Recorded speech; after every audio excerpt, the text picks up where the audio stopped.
Hello நண்பா, இன்னைக்கான வீடியோல எது பார்க்க போனா ஜாக்கி சான் நடிப்புல இன்னைக்கு ரிலீஸ் ஆயிருக்க மூவி தான் கராத்தே கிட் தி லெஜெண்ட். இந்த மூவி பார்த்தீங்கன்னா கராத்தே கிட் ஃபர்ஸ்ட் பார்ட்டோட செகண்ட் பார்ட் தான் இந்த மூவி. இந்த மூவி பார்த்தீங்கன்னா தமிழ்ல தியேட்டர்ஸ் ரிலீஸ் ஆயிருக்கு. இந்த மூவி எப்படி இருக்குன்னு சொல்லி தான் நம்ம இன்னைக்கு பார்க்க போறோம். நீங்க யாரும் நம்ம சேனல் புதுசா இருந்தீங்கன்னா மறக்காம சப்ஸ்கிரைப் பண்ணி வச்சுட்டு பாருங்க. வாங்க வீடியோக்குள்ள போலாம். இந்த படத்தோட ஸ்டோரி என்னன்னு பாத்தீங்கன்னா, இதுல ஹீரோவா நடிச்ச பையன் பாத்தீங்கன்னா சைனால நம்ம ஜாக்கி சான் கிட்ட குங்ஃபு கத்துக்கிட்டு இருப்பாரு. இது பாத்தீங்கன்னா அவங்க அம்மாக்கு சுத்தமா பிடிக்காது. இதுக்காக இவங்க என்ன பண்றாங்கன்னு பாத்தீங்கன்னா அமெரிக்காவுக்கு போலான்னு முடிவு பண்றாங்க. அங்க அமெரிக்கா போன அப்புறம் அவர் அமெரிக்காவில் ஒரு ஸ்கூல்ல போய் சேர்றாரு. அங்க ஸ்கூல்ல சேர்ந்ததுக்கு அப்புறம் ஒரு பொண்ணை பார்த்து லவ் பண்றாரு. அந்த பொண்ணை பார்த்ததுக்கு அப்புறம் பாத்தீங்கன்னா அங்க ஒரு பிரச்சனை வருது. நம்ம ஹீரோயினோட அப்பாவுக்கு பாத்தீங்கன்னா சில பேர் கடத்தி வச்சிருக்காங்க. அங்க பாத்தீங்கன்னா கிட்டத்தட்ட ஒரு கராத்தே ஃபைட் நடக்க போகுது. அந்த கராத்தே ஃபைட்ல ஜெயிச்சு அந்த பணத்தை வச்சுதான் அவங்க அப்பாவை காப்பாற்ற முடியும் அப்படிங்கிற ஒரு நிலைமை வருது. இவரு பாத்தீங்கன்னா குங்ஃபு தான் கத்துக்கிட்டாரு, பட் கராத்தே தெரியாது. இதுக்காக பாத்தீங்கன்னா நம்ம ஜாக்கி சானும் பாத்தீங்கன்னா அப்புறம் இன்னொருத்தர் சேர்ந்து பாத்தீங்கன்னா இவர் ட்ரெயின் பண்றாரு. இவங்க ட்ரெயின் பண்ணி அந்த கராத்தே போட்டியில ஜெயிச்சாங்களா இல்லையா, அவங்க அப்பாவை காப்பாத்தினாங்களா இல்லையா அப்படிங்கறது படத்தோட கான்செப்ட். கதை ஒன்னும் புதுசா எதுவும் இல்லைங்க. நீங்க ஃபர்ஸ்ட் பார்ட் பாத்தீங்கன்னா அதுக்கேற்ற மாதிரி ஃபர்ஸ்ட் பார்ட்ல பாத்தீங்கன்னா ஒரு சின்ன பையன் இருப்பா. இதுல பாத்தீங்கன்னா ஒரு ஸ்கூல் படிக்கிற மாதிரி அதே மாதிரி சேம் கதை தான். ஃபைனல்ல யார் ஜெயிக்கிறாங்க அப்படிங்கிற மாதிரி தான் காட்டிக்கிறாங்க. இந்த படத்துல கதை பெருசா ஒண்ணுமே இல்ல. படத்தோட மேக்கிங் எல்லாம் பாத்தீங்கன்னா அட்டகாசமா எடுத்து வச்சாங்க. ஒவ்வொரு சீன்ஸும் பாத்தீங்கன்னா நல்லாவே இருந்துச்சு. கொண்டு போன விதமும் நல்லாவே இருந்துச்சு.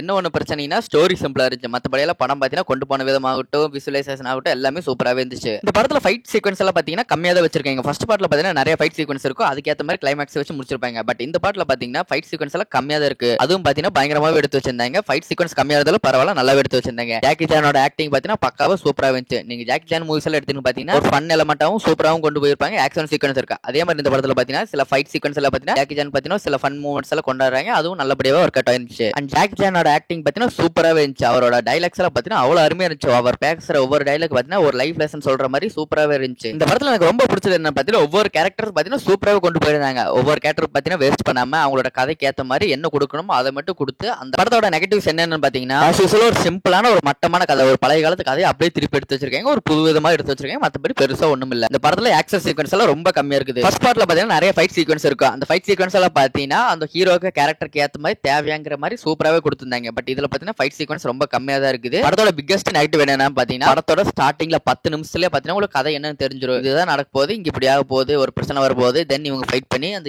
பணத்தை ஜெயிக்கிறாங்களா இல்லையான்னு ஈஸியாவே உங்களுக்கு தெரிஞ்சிடும். மத்தபடி படம் எல்லாம் சூப்பரா தான் இருந்துச்சுங்க. உங்களுக்கு யாராவது ஜாக்கி சான் மூவிஸ் எல்லாம் பிடிக்கும், இந்த மாதிரி ஹாலிவுட் மூவிஸ் எல்லாம் பார்க்க பிடிக்கும் அப்படின்னு நினைச்சா டெஃபினட்டா இந்த மூவி ட்ரை பண்ணி பாருங்க. ஒருத்த வாட்சிங்க. அந்த அளவுக்கு மக்கள் சொல்ற அளவுக்கு படம் இல்லைங்க, ஓகேவா தான் இருந்துச்சு. நீங்க டெஃபினட்டா போய் வாட்ச் அவுட் பண்ணி பார்க்கலாம் தியேட்டர்ல. இந்த மாதிரி மூவி ரிவ்யூஸ்க்கு நம்ம சேனல் மறக்காம சப்ஸ்கிரைப் பண்ணி வச்சுட்டு பாருங்க. Tata bye by.